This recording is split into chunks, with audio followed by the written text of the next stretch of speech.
Hi, Timothy Carlson here.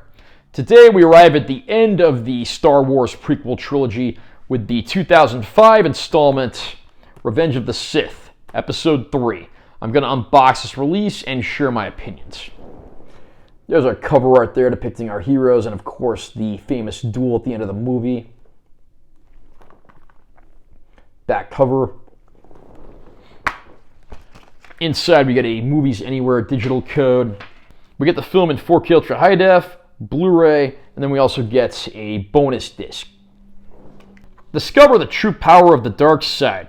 Clone Wars rage across the galaxy. The sinister Sith Lord seizes control of the Republic and corrupts Anakin Skywalker to be his dark apprentice, Darth Vader. Obi-Wan Kenobi must confront his fallen friend in an epic lightsaber duel, presented in thrilling 4K Ultra High Def. This is the movie the first two prequels were building up to. And aside from a few problems, I have to say for the most part, Revenge of the Sith certainly does not disappoint. The opening sequence is just pure classic Star Wars with an epic space battle and Obi-Wan and Anakin getting onto a spacecraft to rescue the captive Chancellor Palpatine, doing battle with Count Dooku and the cyborg General Grievous. There are some fantastic scenes here, but also quite a bit of humor, too. I am happy to see that the humor here is more relegated to the droids than the character of Jar Jar Binks, definitely a plus. And as usual, there are some great performances here. Here we start to see Ian McDiarmid as Palpatine beginning to show his true colors. And of course, Hayden Christensen as Anakin Skywalker is facing something of a crisis because not only is his wife Padme now pregnant, but he's having visions through the Force of her passing away during childbirth. And he wants to do everything he can to try to prevent this from happening, and he learns that the dark side of the Force may in fact hold the key there, which ultimately prompts him, amidst many conflicts, to accept the Sith title of Darth Vader and become the new apprentice of Darth Sidious.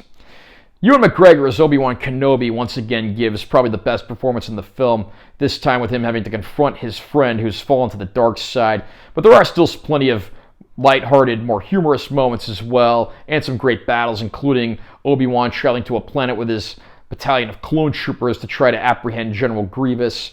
And we even get to see Yoda participate in a lightsaber duel again, and that's always good. Now, I do have some of the same complaints here that I did have with Attack of the Clones, namely the Anakin Padme scenes that feel very wooden with some pretty cringeworthy dialogue.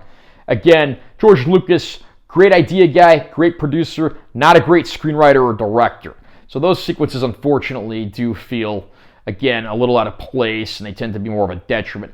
There are also a few moments in the movie that maybe feel a bit tertiary and unnecessary. There are sequences with Yoda on the planet Kashyyyk, which have a few action sequences, but ultimately these felt like an excuse to put Chewbacca in the film, who really doesn't do anything, he's just kind of there.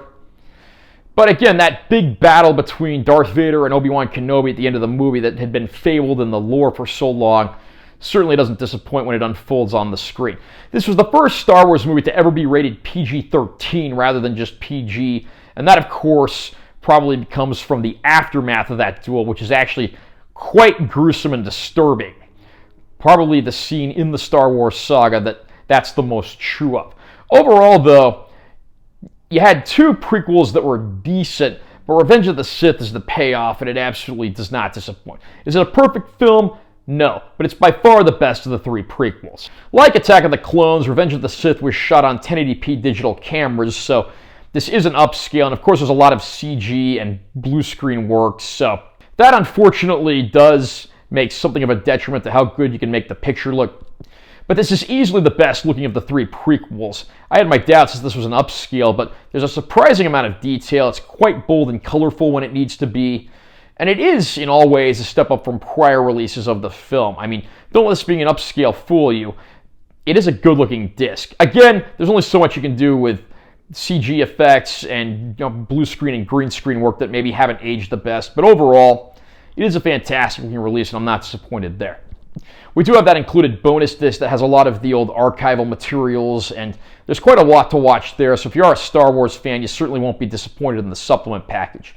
I can easily recommend this 4K Ultra High Def release of Revenge of the Sith. I mean, the movie does have its share of detriments, but overall, the hits outweigh the misses, and it's by far the best of the three prequels.